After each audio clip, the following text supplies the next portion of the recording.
নতুন বছর এটা আসলে যদি আমাদের খুশি হতে হয়, উৎসব করতে হয়, হই হুল্লোড় করতে হয়, আতশবাজি করতে হয়, ফানুস উড়াতে হয়, পটকা ফুটাতে হয়, গান বাজনা করতে হয়, তাহলে নতুন বছরের আগমন যদি আনন্দের কারণ হয়, যেই 12টা 1 মিনিটে নতুন বছরকে তুমি বরণ করেছো হে যুবক, তার 1 মিনিট আগেই তো একটি বছর পরিসমাপ্ত হয়েছে, বিদায় নিয়েছে।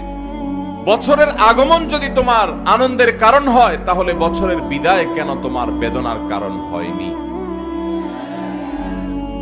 বছরের আগমনে তুমি যে হাসছো, আনন্দ করছো, কই তোমাকে তো বছরের বিদায়ে কাঁদতে দেখিনি।